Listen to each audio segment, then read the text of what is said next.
So the other rule could also be multiplied by 2.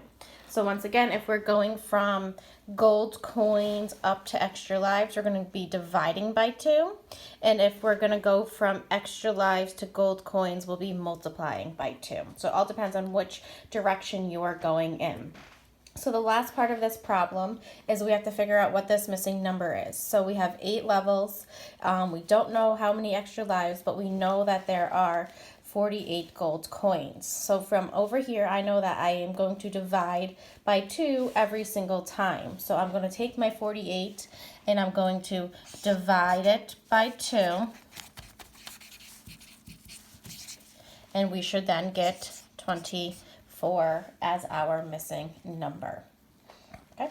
Now I would like you guys to flip to the next page, page 561. And I'm going to put my chart paper too.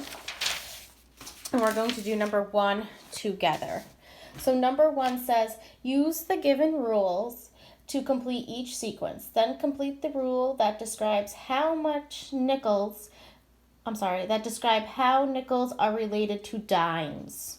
So let's look at our chart right here. I have number of coins, 1, 2, 3, 4, 5.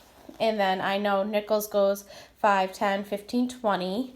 And dimes goes 10, 20, 30, 40. So they don't ask these questions, but I'm asking you, what is the rule for the nickels? If we're just going straight across, what is the rule going to be for the nickels if I'm going 5, 10, 15, 20?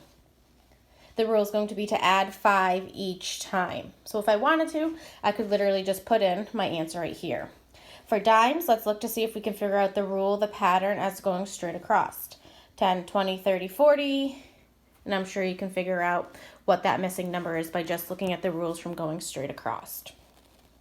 But they want us to know what is the relationship between nickels and dimes. So how do I go from nickels to dimes? How do I go from 5 to 10, 10 to 20, 15 to 30, 20 to 40?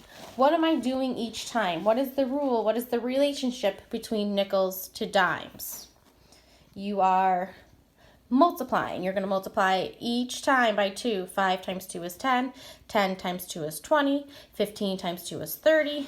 20 times 2 is 40. And so if we continued on, I would have 25. And this would give me also, 50.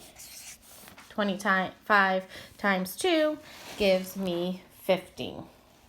Once again, you could have easily just figured out 5, 10, 15, 20, 25, and then 10, 20, 30, 40, 50. You could have figured out these missing numbers by just going straight across. But sometimes they want to know what is the relationship. And in this case, the relationship between nickels and dimes is to multiply by 2. And that is your answer. So right now you are going to do a couple problems on your own. For problems like 2, 3, 4, and 5, you're going to have to give me 2 different answers. You're going to tell me what you're multiplying or dividing by, and then you're going to tell me what the missing number is also. Okay, so once again, you're looking for the pattern straight across, and then you're looking for the relationship between the 2 different categories. All right, ladies and gentlemen, that is it.